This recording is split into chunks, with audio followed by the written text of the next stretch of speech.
yalugayo akusakira ag'ebyobufuzi muga sayansi ne tekinologiya nange Joanita Mbabazi agafa ku muntu wa bulijjo nange Makindye Lukwago agava mu Kkooti nange Eka Cronal nga bwe gali nange Joan Comfort agazu agafa mu Paalamenti nange Kisaakye John amawulire ag'ebyobufuzi ag'eddiini ag'ebyemizannyo wonna mu malingirire buli ssaawa 2 ez'akawungeezi.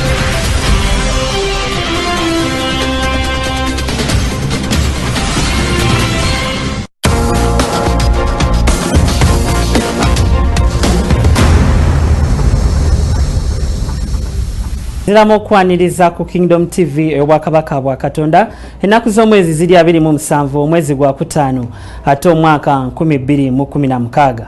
Amawulire gaffe agakawungeezi k'olwa leero tugatandise ne Kkooti ey'e Makindye ng'eno yekulira omulamuzi Benson Semanda ayongezaayo omusango gwa Lord Mayor Elias Lukwago okutuusa ng'ennaku z'omwezi 8 omwezi ogujja. Kkooti okwongezaayo omusango gwa Lord Mayor Elias Lukwago kidiridde Lukwago ko ne banne be bavunaana Kkooti eno okuba ekimwoli bwe batalabiseeko okuddamu emisango egibavunaanwa. Ebisingawo okuggulira lino katubifune embujjuvu.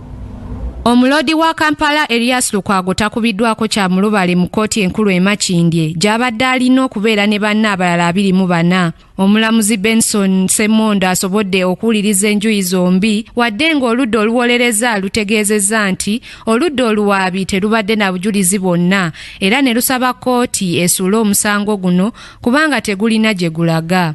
Looya wa Lukwago ne banne Isaac Semakadde ategeezezza Kkooti nti abantu bano baali balwanirira ddembe ly'abuntu ekintu ekiremeddwa okutuukirizibwa mu ggwanga lino era tebalina musango gwonna. Omu ku bawawaabirwa Pastor Happy Ngabo atuuse kikeerezi mu Kkooti era n'ategeeza nti akalipagano k'emmotoka ke kamukeereyesezza naye nga tekibadde mu nteekateeka ye. Mbadde nve Entebbe ate nga tumanyi amakubo gaffe ng'ate tolina buno bummotoka bwa poliisi bwawula makubo so ensonga tebadde kunze era mmaze n'entuuka nensobola okubeera mu Kkooti wadde onsanze omulamuzi atudde naye twebaza Katonda nti Mukama atuleese bulungi era ne tutuuka bulungi. Omulamuzi Semondo oluvannyuma ategeezezza Kkooti nti eddamu okutuula nga 8 omwezi ogw'omukaaga okusobola okuddamu okutunula mu nsonga z'omusango guno.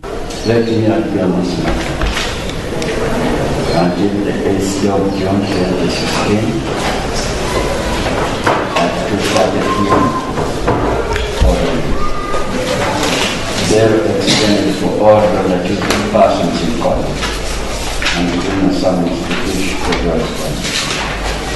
Lukwago ne banne bavunaanibwa okumenya ebiragiro bya Kkooti ya ssemateeka eyafulumizibwa omumyuka wa Ssaabalamuzi Steve Kavuma. Mu kyo Lukwago ne banne bavunaanwa okwetaba mu kusaba kwa FDC okwali okwabulirwa 2 lwa wiiki. In Mulago Hospital, in every hospital in Uganda, in police of God. Grace Nantale Kakoza, Kingdom TV, Amalindiri.